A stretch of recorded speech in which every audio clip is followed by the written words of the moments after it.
Alright guys, so in this video we'll talk about aliases for columns. That is, they are majorly nothing but nicknames of columns. At times the columns are too long when, they're too cumbersome or uncomfortable to write the entire column. In that case, what we do is that we give nickname to columns. For example, if there is a column called as, let's say, student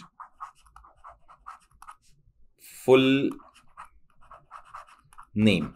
Now, I cannot keep on writing this and whenever I want to call this particular column. So what I can do is I can give it a nickname. For example, something like SFN. If I give it student full name, or I probably can go for full name or whatever it may be, right? So once I give this alias, we can call the column based on the aliases over here, right? That's the entire idea of alias. It is major nickname or a shortcut so that we can call that column without writing the entire column name, right? So for example, if I'm, let's say, retrieving certain columns from a data, let's say I'm retrieving the column from the employee database.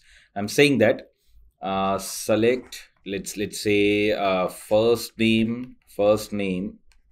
Now, if I write, there are two ways in which I can give alias. Either I can go for as fn and then put a comma and then give the rest of the other column details and then from whichever table I want it to be from. Right, the table name, right? This is the general syntax which is going to run. This is the syntax. So the original name of the column as fn.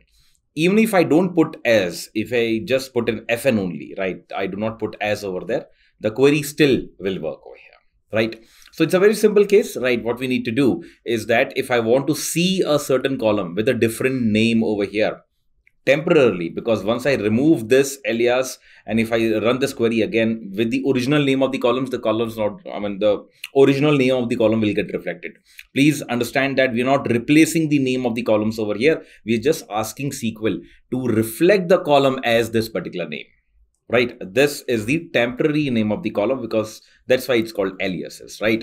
Now, right, this we have understood that it is not changing the column. If you want to change the name of the column, you have to go for the modify clause over there, but we have already seen that, right? So let's see how this works in Workbench. All right, so let me use orders. I think I've already run it, and yeah, I'm going to go for in orders. Let me see which are the tables. There is online customer. So let me first have a look at the online customer table, right? Online customer. So this is the online customer table. For example, now if I go for customer full name, right? So I want to display, let's say, customer ID, customer full name, or other customer first name. This customer first name, and let's say customer email. As you can see, all the columns over here are annexed by, right? There's a symbol word customer everywhere, right? Because it's a customer table. I probably do not want that long name over here, right? So I'll just write something like this, that if I want to select, let's say I want to select customer underscore ID, right? Let me first select all the columns which I want. Let's say customer name, or rather it's f name, right? And then I go for, let's say, customer underscore email, and let's say customer creation date, right? Customer underscore creation. See, it's becoming irritating already while writing such a huge name over here, right? And finally, I go for customer username. Username, right? So these are the columns which I want to retrieve from this particular table called as online customers, right?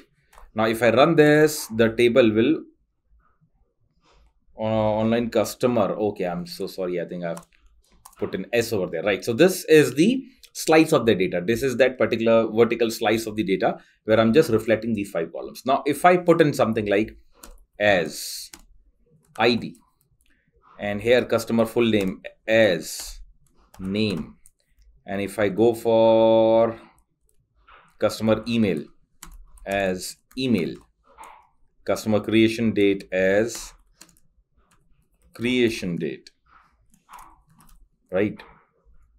And customer username as username, right? Now, if I run this, the same columns are being reflected, but with the given names, the names that I've actually shown, right? The names which are shown over here are now ID. The aliases over here, ID, name, email, creation date, and username.